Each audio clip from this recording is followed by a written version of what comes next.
Hello sa ating mga kamaglalaway. Huwag na nating intayin pang may okasyon para lang gumawa nito.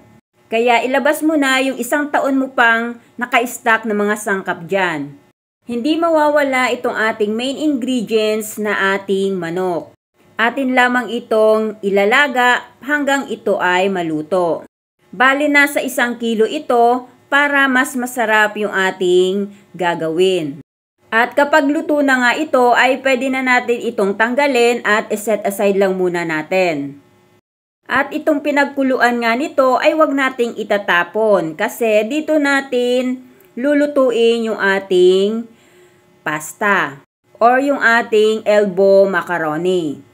Gumamit ako dito ng 500 grams na elbow macaroni. Dito na natin ito lulutuin para mas malinamnam yung kakalabasan ng ating pasta. Takpan natin to at lutuin ng ilang minuto. At pagkalipas nga ng 30 minutes ay luto na yung ating mga macaroni. Sundan nyo lang yung instruction na nakalagay sa inyong mga packaging.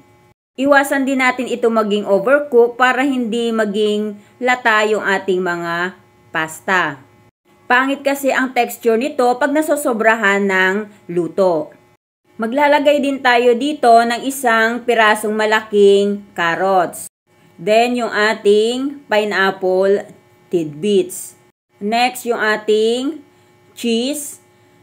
Bali 2 klase yung ating paglalagay ng cheese dito, 1 cube at 1 grated. Then yung ating pickled. At yung ating hinimay-himay na manok kanina. Pwede kayong maglagay dito ng ham kung gusto nyo. Para medyo manamis-namis ay maglalagay din tayo dito ng condensed milk. I-adjust nyo na lang yung dami nito. Para mas malinamnam ay maglalagay din tayo dito ng all-purpose cream. Any brand ay pwede nyong gamitin dito. At hahaluin na natin itong mabuti hanggang mag-well combine lahat ng ingredients na ating inilagay. At kung nandito ka na nga sa part na ito, sigurado akong nagugustuhan mo din itong ating recipe. Pwede ko bang malaman kung ano nga ba ang paborito mong inihahanda tuwing holiday season? At kung nahalo na nga natin itong mabuti, ay pwede na nating ilagay yung ating mayonnaise. At ang gamit ko nga pala dito ay itong ating Lady's Choice. Kaya, Lady's Choice, baka naman. Dahil alam naman natin na pag ito yung ginamit natin ay malinamnam yung ating ginagawang recipe. Kung gaano karami yung inyong macaroni, ganun din kadami yung ilalagay nyong mayonnaise. Para masarap ito at saktong-sakto lang sa dami ng ating macaroni.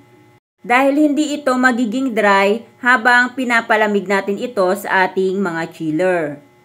Pwede din kayo dito maglagay ng paminta at konting asin.